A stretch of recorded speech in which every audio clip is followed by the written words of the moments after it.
নমস্কার ভিউয়ার্স, বিদগুলোর পক্ষ থেকে আপনাদের স্বাগত। ভিউয়ার্স, আজ আমার প্রতিবেদন খুব ইম্পর্টেন্সি রয়েছে। মোস্ট ইম্পর্টেন্ট ঈশ্বর কথা। এই ঈশ্বর কথাতে আপনাদের আমি এর আগে যেটুকু হয়ে বলেছি বা বুঝিয়েছিলাম ভিউয়ার্স, সেগুলো আমার কথা তো নয়, সেগুলো আমাদের গুরুদেবের কথাই বলেছিলাম। যেমন ধরুন, জীব সেবা না করলে কিছু করা যাবে না, মা বাবাকে ভগবানের দৃষ্টিতে দেখতে হবে। আজকে যেমন ঈশ্বর কথায় নিয়ে আসবো আমি চরিত্র গঠন সম্পর্কে। চরিত্র গঠন সম্পর্কে কিছু জানতে হবে, বলতে হবে। তো সবই তো ওনার কাছ থেকে শিক্ষা নিয়ে আপনাদের বলছি। কিন্তু ভিউয়ার্স, একটা কথা বলতে চাই, সেটা হলো আগামীকাল আমার স্বাস্থ্য বিচিত্রা, সেটাও কিন্তু স্বরূপানন্দের অনুপ্রেরণায় হচ্ছে। উনি এক জায়গায় বলেছেন যে আমার প্রত্যেকটি শিষ্য যেন চিকিৎসা সম্পর্কে একটু জ্ঞান রাখে, ধরে রাখতে পারে। কারণ উনি একজন মস্ত বড় চিকিৎসক ছিলেন। আমি তো অনেক ব্যবসা করেছি ভিউয়ার্স, ছোটো আগের জীবনে, মানে আপনার ওই পড়াশোনা ছাড়ার পরে নানা রকম ব্যবসা করেছি। কিন্তু আমি আলটিমেটলি মেডিসিন এসেছি। এই বাবামণির পড়াটা যখন আমি পড়েছি, আমার সেলফে রয়েছে বইটা, এখন দেখাতে পারছি না। যখন পড়েছি যে উনি সবাইকে বলছে চিকিৎসা সম্পর্কে জ্ঞান সঞ্চয় করতে বলছে, সেই থেকে আমি মেডিসিনে চলে এসেছি। আমি মেডিসিনের ব্যবসা করি, দোকান রয়েছে, হোলসেল দোকান। সন্ধ্যাবেলা করে আমি প্র্যাকটিস করি একটা গ্রামে, শহর থেকে 5 কিলোমিটার দূরে একটা গ্রামে প্র্যাকটিস করি। বিকাল 4টা থেকে রাত্রি 8টা পর্যন্ত প্রতিদিন আমি সেখানে প্র্যাকটিস করি। সেই গ্রামে আমি ডাক্তারবাবু নামেই পরিচিতি। এগুলো সব কিন্তু বাবামণির অনুপ্রেরণাই হচ্ছে। এটা কিন্তু আমি নিজের থেকে কিছু করছি না। আমি এটুকু মানি, আমি নিজের থেকে কিছু করছি না, সব করাচ্ছে, করছি। তো গতকাল যে প্রতিবেদনটা আমি করেছিলাম, করুণ আরতি, অনেকে অ্যাটেন্ড করেছেন, অনেকে অ্যাটেন্ড করেননি। কেন বিয়াস? বাবামণি কি আমাদের বলেননি যে আমাদের তপস্যা আমার একার মুক্তির জন্য নয়, আমাদের তপস্যা জগতের সকলের কল্যাণের জন্য? এটা বলেছে তো উপাসনার পরে, আপনারা শোনেন তো। তাহলে কালকে কেন আপনারা অ্যাভয়েড করলেন? গতকালকে যেটা আমি করুণ আরতি প্রতিবেদন করেছিলাম, সেটাকে আপনারা অ্যাভয়েড করে গেছেন কেন জানি না। সেটাও বাবামণি ইন্সপায়ার হয়েছে। বাবামণি যা বলতে বলছেন আমি তাই বলছি। আমাদের তপস্যা আমার একার মুক্তির জন্য নয়, এইটা মাথায় রাখবেন বিয়াস, জগতের সকলের কল্যাণের জন্য। যাই হোক, এই 2-1টি কথা আপনার সঙ্গে প্রথমে শেয়ার করলাম, বা পরে করা যাবে না।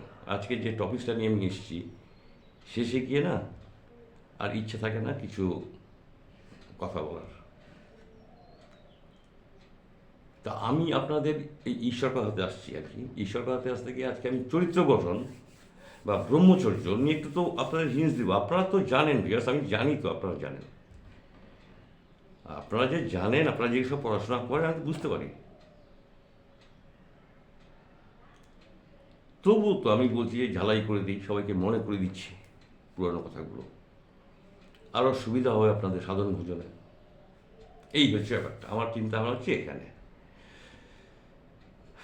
যাই হোক ভিউয়ার্স, যে চরিত্র গঠন বা ব্রহ্মচর্য, এটা বিশাল অধ্যায়। এটা আমি বিভিন্ন রূপে স্বরূপানন্দ যে প্রতিবেদনটা বানাচ্ছি বিশুদ্ধ করে, সেখানে আমি উত্থাপন করব লাগাতার কয়েক সপ্তাহ ধরে। এই চরিত্র গঠন এবং ব্রহ্মচর্য সম্পর্কে উনি কী ধারণা দিচ্ছে আমাদের। আজকে আমার এই ঈশ্বর কথাতে একটু দরকার চরিত্র গঠন। চরিত্র গঠন ভিউয়ার্স, আমি যদি চরিত্র গঠন করতে না পারি, আমি যদি লুজ ক্যারেক্টারের লোক হই, তাহলে কী করে সাধন ভোজন করবো ভিউয়ার্স? উনি এক জায়গায় বেশ সুন্দর লিখেছেন যে তুমি উপাসনা করছো, তুমি ধর্মীয় কথা বলছো, আবার ওই ক্রস বর্ডারে যাচ্ছ, বা বেশ্যাপুলিতে যাচ্ছ, তা তোমার সাধারণ ভোজনের কোনো মূল্য নেই। কি সুন্দর উনি বলেছেন। সব রয়েছে আমার ঘরে, বইগুলো আমাকে শুধু বের করে করে আপনাদেরকে শোনাতে হচ্ছে। তো চরিত্র গঠন, আমরা যেমন জীব সেবাতে যাচ্ছি, জীব সেবা করতে হবে, বা বাবা মাকে ভক্তি ভরে শ্রদ্ধা করে দেখতে হবে, তার ভিতরে ঈশ্বর আছেন। চরিত্র গঠন একটি পার্ট, যেটা আমাদের তৈরি করতে হবে। সেটা কবে থেকে? এই এখন বুড়ো বয়সে না, হবে না। চরিত্র গঠনটা করতে হতো আমাদের প্রথম থেকেই, একদম স্টুডেন্ট লাইফ থেকে। যাই হোক, আমরা যতটুকু পেরেছি নিজেকে তৈরি করে নিয়ে এসেছি। আপনারাও সেভাবে তৈরি হন। আপনারা তো, আমার তো অডিয়েন্স অফ জুনিয়র, আমার তো ইউটিউব জানান দেয় যে আপনার অডিয়েন্স সব 35 বছরের মধ্যে বয়স, বিলো 35। আপনারা তো সবাই জুনিয়র।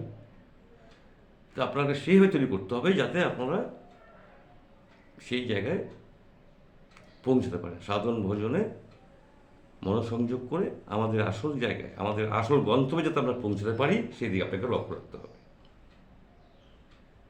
তাহলে চরিত্র গঠনটা আমাদের সাধারণ ভোজনে যদি সাকসেসফুল হতে হয়, বা সাধারণ ভোজন করে তার কাছে যদি আমাদের পৌঁছাতে হয়, তাহলে চরিত্রটা আগে গঠন করতে হবে। বিয়াস, আপনি যদি মহিলা হন, আপনি আমার কন্যাসম বা বোনের মতো, বা আপনি যদি পুরুষ হন, আপনি ভাতৃসম বা আমার ছেলের মতো। এই সম্পর্কগুলো আমাদের চরিত্রকে তৈরি করতে হবে। সম্পর্কগুলো রেখে আপনি আমার বাড়িতে আসতেই পারেন, আমি আপনার বাড়ি যেতেই পারি, সেখানে একটা অবাধ সম্পর্ক তৈরি হবে, যে কোনোভাবে সেটাকে মানে ভঙ্গুর করা যাবে না। শক্ত মজবুত আমাদের চরিত্রকে করতে হবে। যাই হোক বিয়াস, সেটা আমি ওই বিভিন্ন রূপে শ্রী স্বরূপানন্দ, তার ভিতরে আমি আনবো ওই এটাকে, আপনার চরিত্র গঠন এবং ব্রহ্মচর্য পাশাপাশি রেখে কথা বলতে হবে। তাহলে বিয়াস, এই কয়েকটা জিনিস হলে আমরা ঈশ্বর সাধন করতে পারি, বা সাধন ভোজনে মনোসংযোগ করতে পারি। আজকে আমি একটা নিয়ে এসেছি, বাবা মুনির একটা শিষ্যের সঙ্গে উনি কী কথা বলছেন এই সাধন ভোজন সম্পর্কে, একটা ছোট্ট 2-3 মিনিট একটু পড়ে শোনাবো আপনাদের, আরও পরিষ্কার হয়ে যাবেন যে একদম ব্যক্তিগতভাবে একটা শিষ্যর সঙ্গে উনি কী কথা বলছেন, এটা একটু শোনাবো পড়ে। এইভাবেই জপ তপ করুন ভেস, জপ তপে অবহেলা করবেন না। যাই করুন না কেন, আপনি জীবের সেবা করুন, আপনি মা বাবাকে সেবা করুন, আপনার চরিত্রকে আপনি ঠিক করুন, সব ঠিক আছে। কিন্তু ওই যখন সাধন ভোজনে বসবেন, ওখানে কিন্তু নো নিগোসিয়েশন, কোনো রকম নিগোসিয়েশন, কোনো সমঝোতা নেই।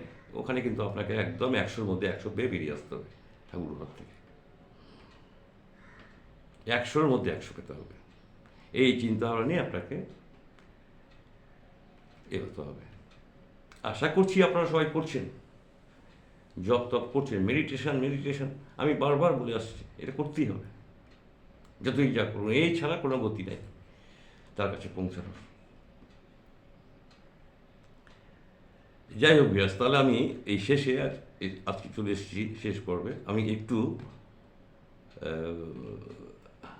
বাবামণি কি বলছেন তার শিষ্যকে একটু শোনাই বিয়াস আপনাদের। বলছেন, মানে বাবামণি বলছেন, আমি তো চলে যাব, আমি তো পৃথিবীতে আর থাকবো না রে, আমি চলে যাব। শিষ্য তখন চোখের জল ফেলতে ফেলতে বলছে, সে কি গুরুদেব, আপনি না বলেছিলেন 100 বছর আপনি মর্তলোকে থাকবেন? বাবামণি বলছেন, বলেছিলাম তো ঠিকই বাবা, কিন্তু তোর মতো গুরু ভক্ত শিষ্য পেলে 25 বছরেই 100 বছরের কাজ হয়ে যায়। তার মানে সেই শিষ্যটি কত অ্যাক্টিভ ছিল বুঝুন একবার। তখন শিষ্য বলছেন যে আমাদের তাহলে সাধনা কী হবে? তখন বাবামণি বলছেন, জীব সেবাই আমাদের সাধনা। শিষ্য বলছেন, মোক্ষ লাভ কি আমাদের প্রার্থনীয় নয়? মোক্ষ লাভ কী করে হবে? কেন প্রার্থনীয় হবে না? মোক্ষ মানে পরম শান্তি। সে শান্তি কে না চায়? যে শান্তিতে কার না প্রয়োজন? জীব সেবা সেই শান্তি লাভেরই পন্থা। মোক্ষ তোমার লক্ষ্য, জীব সেবা তোমার উপায়। আমি যেটা বলতে চেয়েছিলাম যে একটা মাধ্যম বা একটা সিঁড়ি, এই চারিদিক থেকে আমাদের উঠতে হবে, উপায়। আমার তো মনে হয় জপ, পূজা, হোম, যজ্ঞ, ধ্যান, ধারণা এই সকলের মধ্য দিয়েই প্রকৃত শান্তি লাভ হতে পারে। আজকাল যে জীব সেবা কথাটা খুব আলোচনা হচ্ছে, আমার মনে হয় ওরা যেন পাশ্চাত্য কথার একটা নকল করা সংস্করণ। এ বলল, মানে শিষ্যটি বলল, তখন বাবামণি বলছেন, তোমার অনুমান একেবারেই ভুল, এ কথা বলছি না, কিন্তু জীব সেবা কথাটা এ দেশে নূতন নয়। বিশ্ব ব্রহ্মাণ্ডের তৃপ্তি হোক, এ প্রার্থনা ভারতবাসী কয় লক্ষ বছর আগে থেকে করতে শিখেছে তা বোধহয় নির্ধারণ করা সম্ভবই নয়। আজকালকার ইয়াঙ্কি, ইংরেজ বা ফরাসিরা তো তুচ্ছ, তাদের গুরুর গুরু গ্রিক রোমানেরা যখন জীব সেবায় খোঁজমাত্র পাননি, তারও অনেক আগে থেকে ভারতীয় সাধক জীব সেবাকে সাধন বলে জেনেছেন এবং সে সাধনায় সিদ্ধি লাভের জন্য চেষ্টা করেছেন। ভাবুন ভিয়াস, কোথা থেকে উনি কোথায় যাচ্ছেন। জপ, পূজা, হোম, ধ্যান এসব যার জন্য, ভারতীয় জীবনে জীব সেবাও তারই জন্য। যখন আমরা ভগবানকে ভুলে পরের জন্য জীবন দিতে যাই, তখন আমাদের আত্মস্বর্গ অভারতীয় হয়ে যায়। ওই যে তৃষ্ণাকাতর পথিক, সে আমার ভগবান। ওই যে ক্ষুধাক্ষীর্ণ দরিদ্র, সে আমার ভগবান। ওই যে নগ্নকোটি লজ্জানত ভিক্ষুক, সে যে আমার ভগবান। এই বোধ নিয়ে যখন জলদান করি, অন্নদান করি বা বস্ত্র বিতরণ করি, তখন এই সেবাই আমার ভগবত সাধনা করা হয়। পূর্ব ভিয়াস, ভাবতে পারবেন না কি তার ব্যাখ্যা। তাহলে কি আসলে ভিয়াস ব্যাপারটা? তাহলে আমাদের জীব সেবাকে এক সাইডে রাখতে হবে, করতে হবে, বাবা মাকে এক সাইডে রাখতে হবে, চরিত্রকে ঠিক করতে হবে, করে তারপরে তো আমাদের ব্রহ্মচর্য পালন করতে হবে। শিশুদেরও একটু ভূমিকা রয়েছে, শিশু, তাদের এগুলো আমি ধাপে ধাপে আসবো। এরা সবকে সন্নিবিষ্ট করে আমাদের মনোসংযোগ করতে হবে। তাহলে আপনার সেখানে পৌঁছাতে ভিউয়ার্স খুব সহজ মনে হবে। ঈশ্বর তো আছেন, আপনার মাঝেই তো ঈশ্বর আছেন, শুধু আপনাকে সেই দৃষ্টিতে দেখতে হবে, খুঁজে নিতে হবে। যাই হোক ভিউয়ার্স, আজ এই পর্যন্ত রইল। সবাই ভালো থাকবেন। আমার গুরুদেবের জন্য এবং পরমেশ্বরের জন্য শতকোটি প্রণাম রইল। আর আপনাদের জন্য বুক উজাড় করা ভালোবাসা রইল ভিউয়ার্স। সবাই ভালো থাকবেন। আমার ভিউয়ার্সদের মধ্যে সিংহভাগ আমার গুরু ভাই বোন, বুক উজাড় করা ভালোবাসা রইল। আর আগামীকাল আমি স্বাস্থ্যবিদ্যাতে আসছি, আপনার সঙ্গে থাকবেন। আজকের মতো গুড বাই।